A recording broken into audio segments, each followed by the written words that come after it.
اللہ کے رسول حضرت محمد مصطفیٰ صلی اللہ علیہ وآلہ وسلم بار بار امام حسین کو بلند کر کے دنیا کو یہ بتاتے تھے کہ یہ حسین مجھ سے ہے اور میں اس حسین سے۔ اے لوگو، اگر اس حسین پہ کوئی مشکل وقت آ جائے اور یہ تم سے مدد طلب کرے تو اس کا ساتھ دینا، کیونکہ یہ جنت کے جوانوں کا سردار ہے، میرا خون ہے، میری اولاد ہے۔ لیکن افسوس، ابھی رسول اللہ کی رحلت کو تھوڑا وقت ہی گزرا تھا کہ کربلا کے میدان میں ایک طرف 9 لاکھ کا مجمع تھا تو دوسری طرف وہ حسین جس کو اللہ کے رسول اپنے کندھوں پہ سوار کرتے تھے۔ امام حسین علیہ السلام اپنے نانا کی امت سے بار بار کہتے رہے کہ کیوں میرا رستہ روکا ہے؟ اے لوگو، پہچانو، میں تمہارے نبی کا نواسا ہوں، کیوں 3 دن سے میرے بچوں کو پیاسا رکھا ہے؟ کیوں میرے عزیز و اقارب کو شہید کیا ہے؟ بتاؤ، کیا میں نے رسول اللہ کی شریعت میں ترامیم کی ہے؟ کسی انسان کا حق کھایا ہے؟ کسی انسان پہ ظلم کیا ہے؟ اتنے میں فوج یزید ایک آواز میں کہنے لگی، اے حسین، ہم سب تجھے تیرے بابا علی کے بغض میں قتل کر رہے ہیں تاکہ یزید ہماری جھولیاں دولت سے بھر دے۔ امام حسین نے فرمایا، اے لوگو، آج جس اسلام کا علم تمہارے ہاتھوں میں بلند ہے، یہ علم میرے بابا علی نے بلند کیا، مت بھولنا۔ خیبر و خندق میں اگر علی نہ ہوتے تو اسلام کی فتح ناممکن تھی۔ وہ علی جس نے پوری زندگی اسلام کی تبلیغ کی، حق کو بلند کیا، رسول اللہ کی حفاظت کی، آج اس علی کو یہ اجر دے رہے ہو۔ اے لوگو، بتاؤ، اللہ کے رسول نے بار بار میرے بابا علی کا ہاتھ بلند کر کے فرمایا تھا کہ جہاں حق ہوگا وہاں علی ہوگا، جہاں علی ہوگا وہاں حق ہوگا، اور آج اس علی اور اولاد رسول کو یہ اجر دے رہے ہو۔ اتنے میں یزید کی فوج کے سپہ سالاروں نے دیکھا کہ کہیں فوج میں بغاوت نہ ہو جائے۔ اے شمر، کیا دیکھ رہے ہو؟ حملہ کرو۔ بس لاکھوں کی فوج نے جب رسول اللہ کے نواسے پہ حملہ کیا، امام حسین علیہ السلام نے اللہ کا نام لیا اور ذوالفقار کو نیام سے نکالا۔ تاریخ گواہ ہے، ایک طرف لاکھوں کا مجمع اور ایک طرف 3 دن کا بھوکا پیاسا حسین ابن علی۔ زمین پہ اس طرح کی جنگ پہلے کبھی نہیں دیکھی تھی کہ ایک تنہا انسان لاکھوں کے مجمع کو اس طرح سے فنار کر رہا ہے کہ فوج اشکیا واپس پلٹ کے بھاگنے لگی۔ امام حسین فوج یزید سے مخاطب ہو کے فرماتے ہیں، آؤ، 3 دن کے بھوکے کی جنگ دیکھو، 3 دن کے پیاسے کی جنگ دیکھو، رسول کے اس نواسے کی جنگ دیکھو، اس کی جنگ دیکھو جس کا جوان بھائی مارا گیا، جس کے جوان بیٹے کو نظروں کے سامنے قتل کیا گیا، جس نے اپنے ہی ہاتھوں سے اپنے بچے کی قبر بنائی۔ امام حسین شیر کی طرح فوج یزید سے لڑ رہے ہیں۔ اتنے میں آواز غیب آتی ہے، حسین، تیرا اللہ تجھ سے راضی ہوا۔ بس اس صدا کا سننا تھا، امام حسین علیہ السلام نے اپنی ذوالفقار کو تھام لیا۔ اتنی میں عمر بن سعد کہتا ہے، شمر، کیا دیکھ رہے ہو؟ یہ علی کا شیر ہے، اس کو مات دینا ناممکن ہے، جاؤ خیموں کو آگ لگا دو۔ بس کچھ ظالموں نے بیبیوں کے خیموں کو آگ لگا دی اور کچھ امام حسین کو دور سے تیر مارنے لگے۔ امام حسین کبھی بیبیوں کے خیموں کی طرف بڑھتے ہیں، کبھی فوج کی طرف جاتے ہیں۔ عمر بن سعد اور شمر نے فوج کو 4 حصوں میں تقسیم کر دیا اور یہ کہا کہ کوئی بھی حسین کے قریب نہ جائے، جس کے پاس جو چیز ہے وہ دور سے حسین کو مارے۔ جس کے پاس نیزہ تھا اس نے نیزہ مارا، جس کے پاس تیر تھے وہ تیر مارتا رہا، جس کے پاس برچیاں تھی وہ برچیاں مارنے لگا۔ تاریخ نے لکھا جس کے پاس مارنے کے لیے کچھ نہ تھا وہ کربلا کی گرم زمین سے مٹی اٹھا کے امام حسین کی طرف پھینکتا رہا۔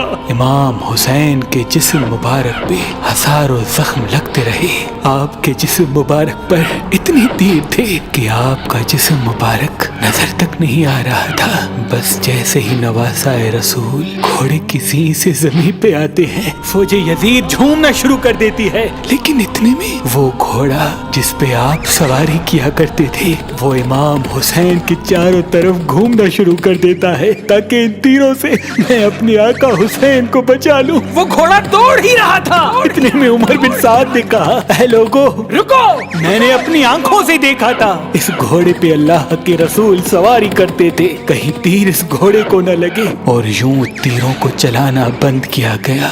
अफसोस है उन लोगों को उस घोड़े का तो एहतराम मालूम था जिस पे रसूल अल्लाह सवारी किया करते थे, लेकिन उस हुसैन का एहतराम भूल चुके जिनको अपने कंधों पे सवार करके उम्मत को दिखाया करते थे।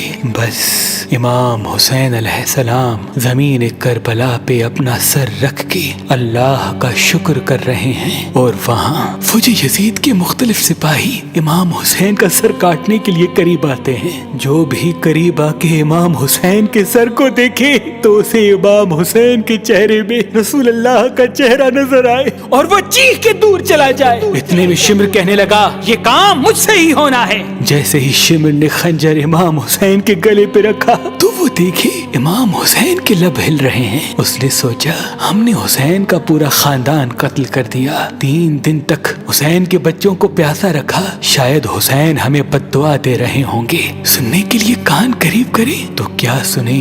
इमाम हुसैन अलैहिस्सलाम अल्लाह की दरबार में अल्लाह की नेमतों का शुक्र कर रहे हैं कि ऐ अल्लाह तेरा शुक्र है कि इस अजीम इम्तिहान के लिए तूने इस हुसैन को चुना। इतने में इमाम हुसैन ने आंखें खोली और शिमर से कहा, ऐ शिमर, क्या तू नहीं जानता मैं रसूल अल्लाह का नवासा हूँ, जन्नत का सरदार हूँ, हक पे हूँ, बेजुर्म हूँ। शिमर ने कहा, हाँ मुझे मालूम है। फिर आपने फरमाया, तो क्यों कत्ल कर रहे हो? शिमर ने कहा, ताकि यजीद मेरी झोली दुनियावी दौलत से भर दे। बस ये कहते कहते शिमर इमाम हुसैन का गला काटता रहा और फौजी यजीद मुसलसल झूमती रही। इमाम हुसैन के सर कलम होने के बाद सादात को लूटा गया। इमाम हुसैन के सर मुबारक को नोके सिना पे बुलंद कर दिया। बीबी सकीना को तमाचे मारने लगे। रसूल अल्लाह की नवासियों के सरों से चादर को लूट लिया और इमाम हुसैन के जिस्म मुबारक की तौहीन करने लगे।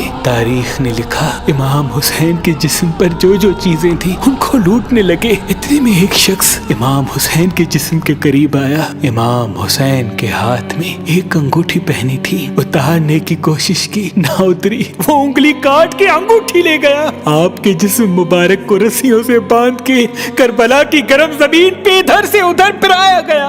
इतने में उमर बिन साद ने कहा, ऐ शिमर, हुसैन और उसके साथियों की लाश का वो हश्र करते हैं कि रहती दुनिया तक कोई भी यजीद के खिलाफ आवाज न उठाए। सबके जिस्म से सरों को काट लो और सबकी लाशों को पामाल कर दो। जमीन करबला गवाह है, कहीं से कोई कबीला उठ के आता है और कहता है कि हम हुर की लाश को पामाल होने नहीं देंगे। कहीं बीबी उम्मे लैला का कबीला आके कहता है कि हम अली अकबर का लाशा पामाल होने नहीं देंगे। कहीं बीबी रुबाब के कबाइल के लोग कहते हैं हम अली असगर का लाश पामाल होने नहीं देंगे। एक एक शहीद की लाश पामाल होने वाली जगह से हटाई गई।